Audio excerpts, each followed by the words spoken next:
Greetings, guys. What's going on? UnoptimizedFool here. Another burst of information for you guys today. Obviously, I find myself in a very peculiar situation, but that's okay. We're going to talk about WoW anyway. So listen, guys. There's been an interview with Paul Cuba, the game director of World of Warcraft. They talked about a bunch of things, and I want to talk about kind of the main takeaways. Now, there's going to be other takeaways from this interview that I'm not going to cover, but these are going to be the main ones that I want to talk about. So if you want the full information, obviously watch the interview, right? I'm not going to steal content, maybe a little bit, but we'll talk about it. All right, the first thing I want to talk about is the discussion they talked about regarding the bonus rolls, right? The void cores, right?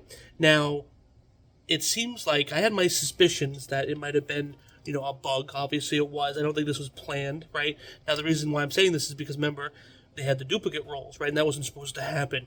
Now, they talked about how this was actually a live service data versus the PTR data combining and having issues. So that has been officially declared as like a weird, pushing PTR to main type of build. Now again, no matter how good you are at pushing data to main servers, there's always going to be some weird, conflicts, right? So obviously we saw a weird conflict there. Sometimes, guys, I'm not defending Blizzard here, but yes, maybe I am, that, sometimes you can test, but sometimes something just doesn't pop up until you push to the main servers because you have all the data there, then you have your own separate data. So sometimes the data doesn't like each other. So again, they talked about that. So it let us at least know that it wasn't just oversight, right? It wasn't planned, that it was actually a real bug that I don't think they could have tested for. Now, another thing that they mentioned was the PTR testing gaps that they found. Now, obviously, they did say in the interview that they're going to hopefully close these testing gaps.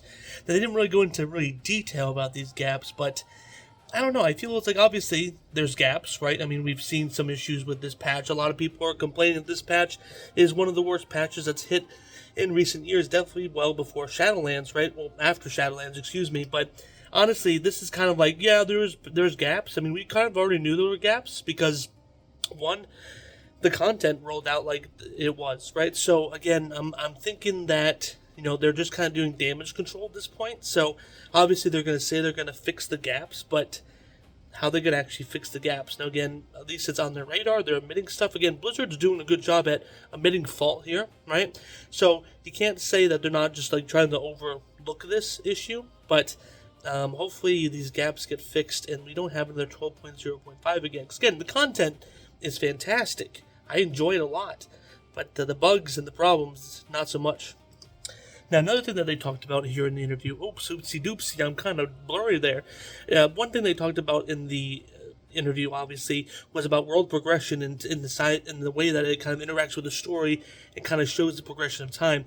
And obviously, right, we saw above the Sunwell that giant void beam, right? Now, obviously, it progressed over time, and yeah, it did go pretty fast, but honestly, Blizzard players, World of Warcraft players, get mad when things are time gated, right? So obviously, there's always this delicate balance between, not making the story go too fast, but also not making it go too slow, because again, time-gated stuff sucks, so you have to find that balance. I think they went a little bit too fast this time, but again, you always have people complaining no matter what. But again, I love world changes as used in storytelling. I think they need to utilize this more, right? I think this is one of, the first iterations that they really dived into it a bit. Again, it was just a giant, void, I guess beam, right? But you still had changes around the Sunwell, and even now with the Dawnwell, you have the beautiful Skybox has now come back into place here. So again, I want to see more of this, Blizzard. Please add more of this. I need it. Now, also in the interview, they talked about how the gearing process was faster than they thought it was going to be. Now, again, is this a bad thing? I don't think this is a bad thing. They didn't really say it as a negative thing. They said it's a very neutral thing, obviously. Because remember, we're on this 8-week cadence, right? And obviously a lot of people are blaming the 8-week cadence to the amount of issues that we're having. And, the jury hasn't come back to us yet if that's the actual issue. It might obviously be a couple issues of compounding on each other. But I'm thinking that, I don't know, maybe that's the problem, the 8-week cadence. But that's not what we're talking about here. They say that gearing was faster than normal. But again, if we're doing 8-week cadences, obviously, is that a bad thing? I'm fine with I love getting gear faster, but the problem is when you're getting gear faster, the end of the season starts to drag. So we're not there yet. Now, obviously, we can post more of that later on once the season is almost done. But so far, I'm having a good time just getting a bunch of gear. Also in the interview, they talked about, just having more activities that are going to tie back into housing, that you go back into the housing system. So again, remember, every quest, every achievement these days, most of the decor rewards, every new system they add into the game has these decor pieces for you to tie back to your house. So again, housing is one of the newer systems, major systems that enter World of Warcraft that, obviously they're trying to push a lot of people towards. So they mentioned that, and they have more plans for that. So it's not like it's going to be, add housing, do a couple of events, and then be done with it. They're going to keep on adding some stuff in. So it's good to hear that. We kind of already knew that, but it's good to hear devs say, yeah, more plans are here. Now, one of the final things they mentioned in the interview that I want to talk about is the 12.0.7 raid. Now, we have a one boss raid coming out, by the way, guys, and we're actually seeing Mythic now flex. Now, before, right now, Mythic only goes to 20 players. It can't be less, can't be more. But now you can flex down, right? So that makes it easier for guilds who can't have 20 consistent players at that level. Meaning, again, you can have 20 consistent levels for people for normal, but heroic. But Mythic is another beast in itself.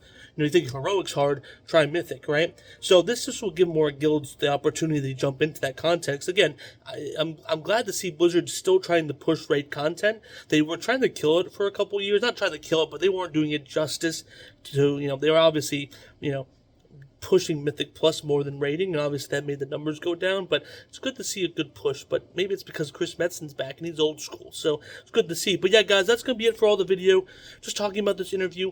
What do you guys think? Is there any other takeaways that should be mentioned? Do you agree with everything that I said? Disagree with what I said? I mean, hey, we're here for a discussion. So again, we're going to be bringing back more videos of this type of stuff. I'll see you guys in the next one.